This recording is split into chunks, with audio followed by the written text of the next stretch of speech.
This isn't the first time my life stopped working, obviously. I don't know you anymore. It's been a long time since I did. Something is tearing us apart. I don't know what it is, so please just let me know. I became a pro in finding plan Bs which turned into plan As and vice versa. I can restart when my life stops working. I can adapt to pretty much everything, and by everything I mean everything. I worked jobs that didn't feel like me for years, and then one day I stopped. I studied something for years that I didn't give a damn shit about, and I just stopped. I moved apartments more than 15 times, changed cities, and quit a few things along the way. I broke free and I stopped breaking free. I was living a life on the move and I stopped. And I came back and I crashed couches and I stopped crashing couches. I kind of lost my mind and then I decided to stop losing my mind. I moved into a proper apartment because I thought that was the next step. And I stopped. So I'm crashing couches again and I will stop. Okay, too much. Let's skip ahead. Here we go. Home is a complicated word for me.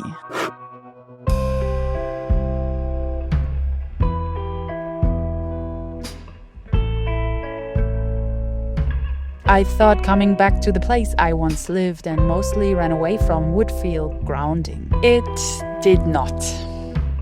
After more than 3 years living on the move, I didn't really choose to stop, but I had to come back. It felt familiar in the wrong way. At the time, I thought settling here was the sensible decision. Turns out it wasn't a great one, but it was necessary, because standing still, even when it feels like a trap, has a way of showing you what you've been avoiding. It wasn't like I came back and suddenly my life got smaller. At first, it felt like starting over. When I came back after more than 3 years living on my bike, I crashed couches with my dog, who has, let's say, very strong opinions about the world, aka reactive dog.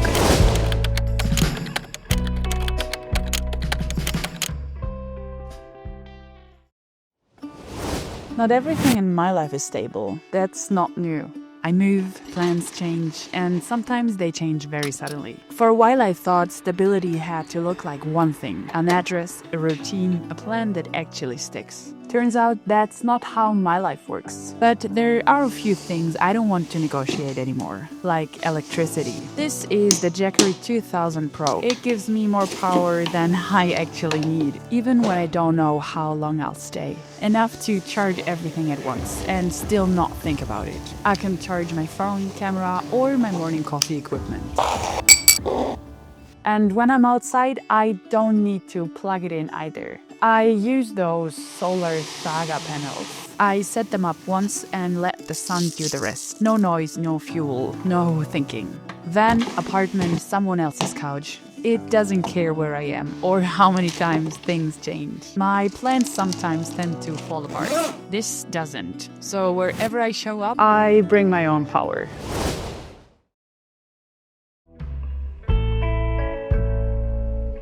So yeah, I stopped living in my tent and I stopped calling the road my home. I didn't have a home. When I stopped living along the way and came home, I played with the idea of leaving again almost immediately.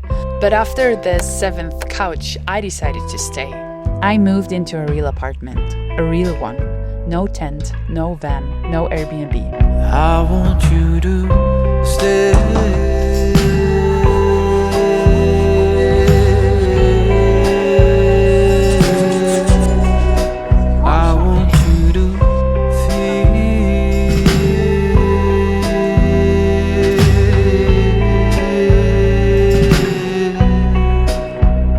I needed furniture, I needed routines, I needed a life. And slowly that worked. The bakery lady knew me, people on the streets knew I was the one with the crazy white dog. And for the first time in a very long time, I had a place to rest. And that is when my life got smaller again. The days repeated. Same roads, same conversations. Nothing was wrong, but I wasn't moving. I want you to stay.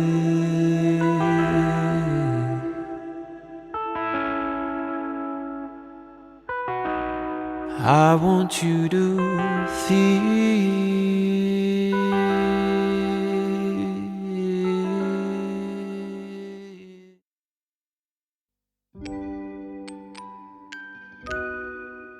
I thought I just needed time, and I somehow forgot that I had already given myself plenty of it.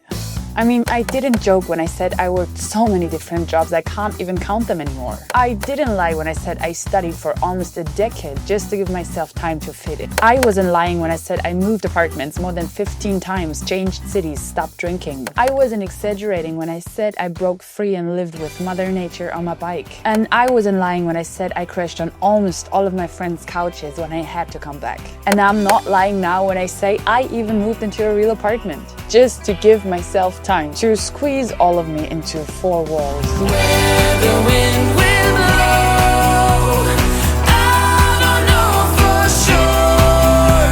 But if you go, I'll follow you wherever you will go. I stood still. I really tried. Stillness didn't heal me. It just removed distractions.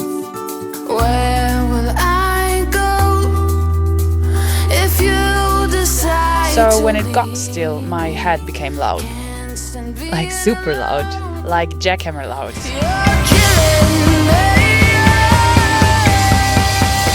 This was my life for a while.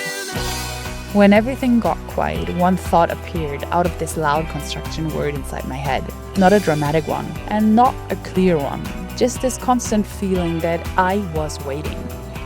I didn't know for what. I just knew I wasn't done, under construction. I keep thinking I should feel more certain by now, but screw that. I can't wait myself into a life that just isn't me. I had stability, I had routines, I had a place to rest. So, what's the only logical thing I could do now? Yes, sure, I gotta start moving again. I gotta find a plan B. And you know what? I found plan B. Plan B was canceling my rental contract and live in a van with my crazy chaos goblin, Oscar. I stopped waiting, I bought it and I rebuilt it. I think you got away somehow. Did you get away somehow? Did you get away somehow? And when everything was ready for a new chapter, yeah, I am not joking, when I was about to wave goodbye again, the van broke down.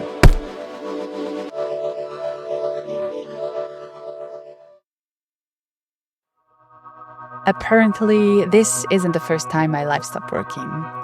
I really did become a pro in finding plan Bs, which turn into plan As and vice versa. I can restart when my life stops working. I can adapt to pretty much everything.